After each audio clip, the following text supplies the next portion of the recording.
Listen, it's shocking. It's written about in the book of Revelation. Could it ever happen? The answer is, unfortunately, yes. Total population control.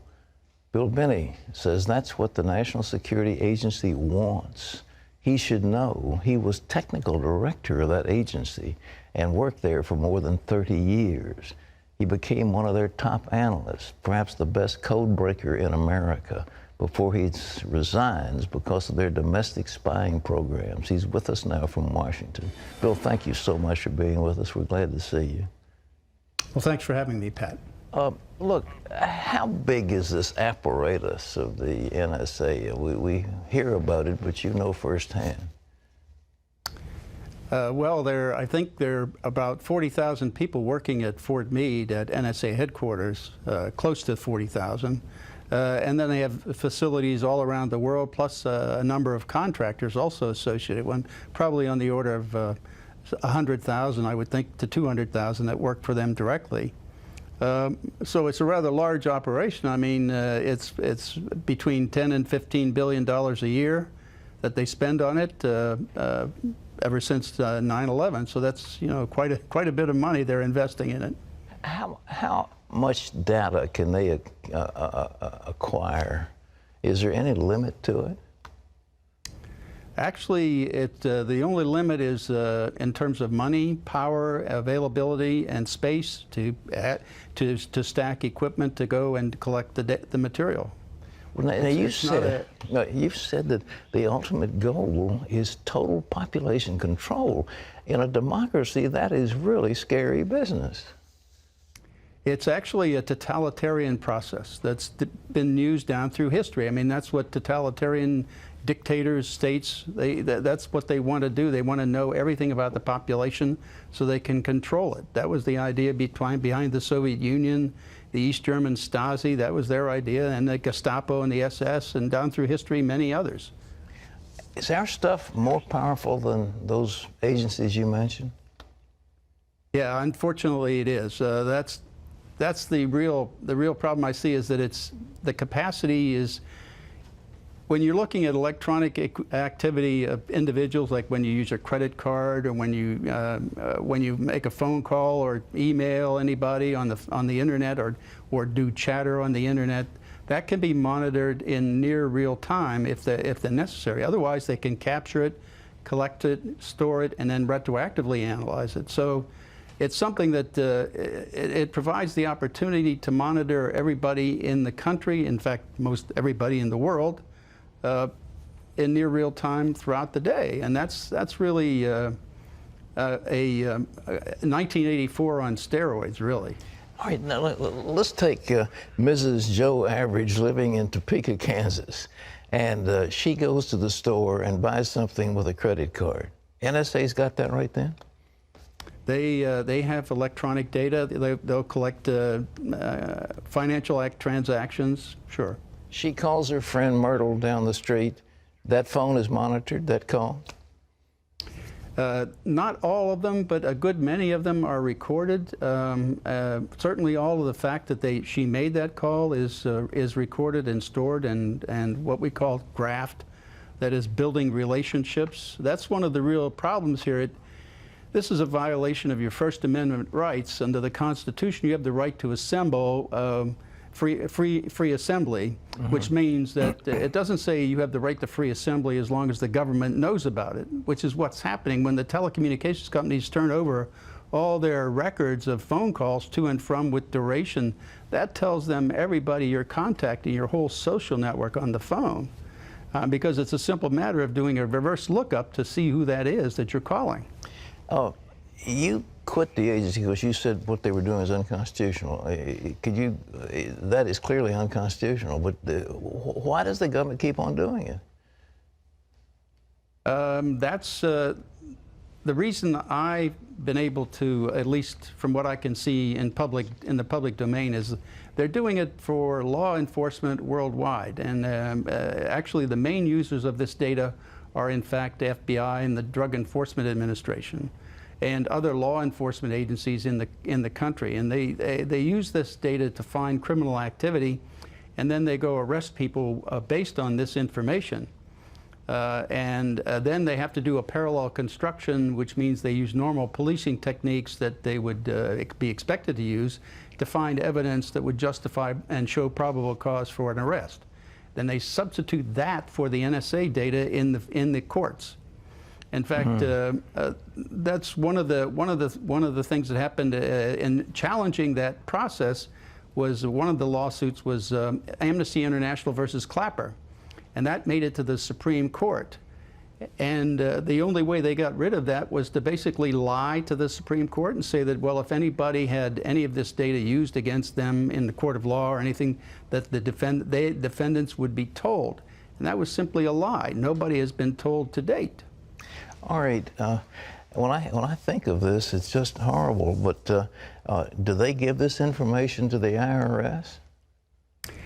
That's the other problem. The Drug Enforcement Administration has a special unit, the Special Operations Division, the SOD, and that division is supposed to, its primary purpose is to look into the NSA data to find criminality and criminal activity. The members of that are the CIA, the NSA, the FBI, of course DEA, DHS, and the IRS. Now that means that the IRS has actually has access to all the data of the social networks of everybody in the country, because NSA builds those in the databases that they have from the billing data or the contact data that's provided by the telecommunications companies.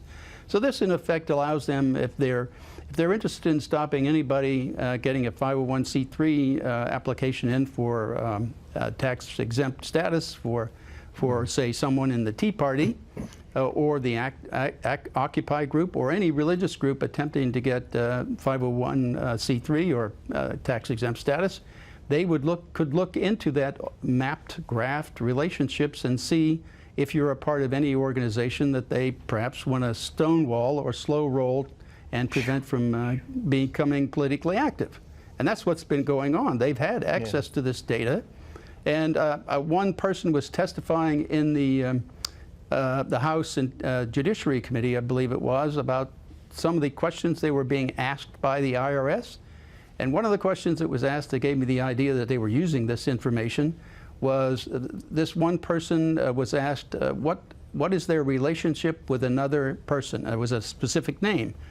Well, the question I had was not what was their relationship, but how did the IRS know about that relationship? The only way I could think of that they would know was be through this access to the data in NSA, which is where all that information is mapped out. So what you're saying is the NSA slips this stuff to them, they read it, get a clue, and then they go through their normal procedures and act like they didn't get the information, they got it from another source, so they pull the wool over Congress. You know, the congressman, yes, go ahead. And they also use that in court, which means, in my sense, that means they're perjuring themselves in court. So I call that a planned program perjury policy run by the Department of Justice of the United States. You know, I'm horrified at all this, and I'm sure the average of America, you know, most of the congressmen they come out of neighborhoods and they're elected by the people. Do you think Congress has even a clue as to what you're talking about? Probably not a complete clue, but I think that's part of the reason that Representatives Amos and Conyers got a coalition of members of the House to try to unfund NSA's activity last year. They almost made it by about 12 votes. They lost by 12 votes, but they came pretty close for a first try. So there is a move in Congress to limit and stop this, and it really is all of this activities. It's unconstitutional under the First, Fourth, and Fifth Amendments. The first, because they're giving your associations and everything. The government is collecting that data. The fourth, because they're looking at the content. It's not just metadata that they're collecting; it's content also. And the fifth, because they're using data that the content of data that you pass between your friends and neighbors, and use that against you in a court of law. That's a violation of the Fifth Amendment. That is to have you can claim the Fifth Amendment not to testify against yourself. Well, that's a violation of that too. How come some little guy didn't come after you in the middle of the night, or have they? They have, actually. They sent the FBI at me in 2007 and tried to intimidate me to stay quiet. What about Snowden? Is he a traitor or a hero?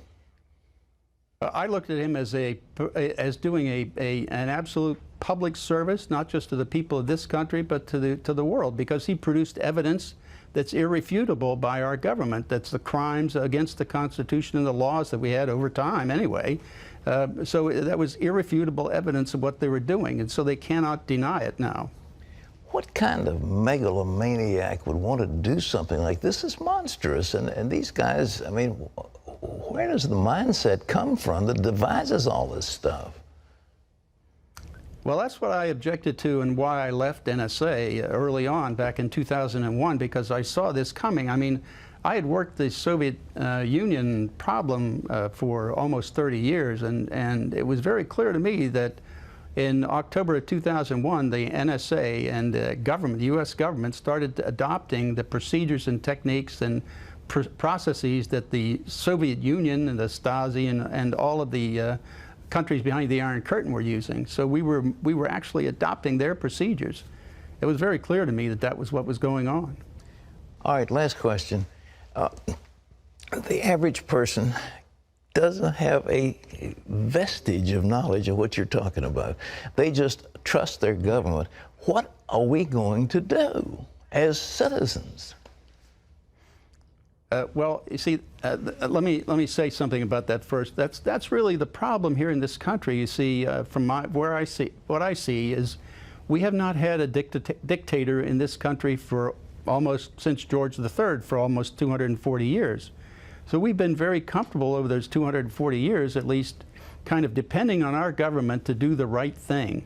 And that's what we've all been accustomed to them doing. That is, we trust them and have trusted them for a long time. And so we don't have that knowledge of what dictators and dictatorial processes are. But if you look at it, the Germans today are the ones who are really upset about this. And the reason they're upset is because they've got living memory of the Stasi and living memory of the SS and Gestapo. So they're very familiar with these techniques and procedures, and that's why they're very upset. To me, I think the only way we can get out of this is to fire everybody in D.C. I think that's the only way to do it. You have to go out and vote. You have to get active. You can't stay quiet and let this happen. You have to stand up and oppose it. Bill Binney, thank you so much. You're a great patriot, and keep speaking out. And oh, we'll ask prayer for you, for your protection, because I can't imagine they're going to let you keep on talking, but maybe they will. Well, folks, if you want to learn more about Bill Binney and the NSA, you can go to our website. There's more detail about it. And you know something, as he was talking, the Bible makes a statement in the book of Revelation that people could not buy or sell without the mark of the beast. And you said, okay, there is no way that there's any governmental agency that could enforce something like that.